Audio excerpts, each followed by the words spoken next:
Hello, good morning. It is Wednesday. Yes, I'm saying every day, the days of the week, because to remind myself as well. Another beautiful day, not overcast like yesterday. Feels warmer. I haven't opened the windows. I should start opening the windows to air out. Yes, air out the rooms. Get the fresh air. Probably do a little walk today. I don't know. My daughter was talking about let's clean out the garage to make some room. I don't know if anything is being taken. We need to donate to Goodwill or any stores like that. I don't even know if they're taking any old clothes because of the coronavirus, COVID-19. I should check onto that. Few things. So this morning I was reading on Twitter this Dr. Craig Spencer at Columbia in New York. He wrote this amazing piece by piece, because Twitter, you can only do so many words within one post text when you tweet. I guess a lot of people praising him being a healthcare worker, a doctor, doing an amazing job, like all other healthcare workers are doing an amazing job. They're at the front line, not besides just the doctors, the nurses, the respiratory therapists, and whatnot. The workers who are cleaning the mess, they're also on the front line. They're handling things. He was thanking everybody for the compliments, and then he also said, for those who ask what a day in the life of emergency doctor is like, and he laid it all out. Oh my gosh, amazing. I mean, we know in our minds what they do, but to chronologically put in perspective what he does and lay it all out from 6 a.m. making coffee, walking to work because he doesn't want to deal with the mass transit system, masking, suiting up in their gear, and as he's walking, he was laying it all out, saying it's eerily quiet on the streets, but the minute you walk through the doors of the ER, it's more of a hustle and bustle of work. All his colleagues are working, so check in, relieve the next shift, and anyways, if you get a chance, his name is again Dr. Craig Spencer, MD, on Twitter. Amazing the things that he's done and the things that he showed us written out of what, I mean, when you read it, you visualize what he's going through. Of course, not being there is much more, I'm sure, and much more intense. It's stat this, stat that, as you're putting someone into you're ready to intubate and put them on respiratory, ICU, and you must read it. It's amazing. And then he ends it. He is an Ebola survivor. He was one of the doctors who went to South Africa to help with Ebola. Remember a few years ago when the Ebola struck hard in South Africa or in Africa, and Ebola is a highly contagious disease and lethal disease. He was there, he said, and at the end of his tweet, he put down Ebola survivor, or something about not scared of Ebola, but scared of COVID-19.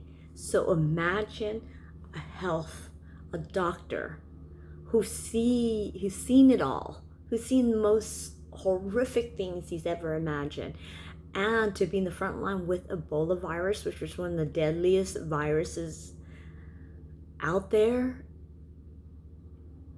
and he's a lot more scared of COVID-19. Let that sink in. Now that's scary. Made me really think that, oh my gosh, yes, I've never taken this lightly, but that just like hit hard to think that he is more scared of COVID-19 than he is of Ebola. oh my gosh, that is frightening indeed. So I praise him, praise all healthcare workers. And my family, I have a sister who's a nurse. I have a cousin who's a nurse, in-laws that are nurses, that are, aunties that are nurses. So, and a brother-in-law that's a doctor. So I feel for them, and I praise them for all the work that they do right then and there every single day to take care of us. Who's taking care of them? And that's the problem. They need more face masks, more gear to suit up when they walk into the hospitals of one of the most infectious disease out there right now.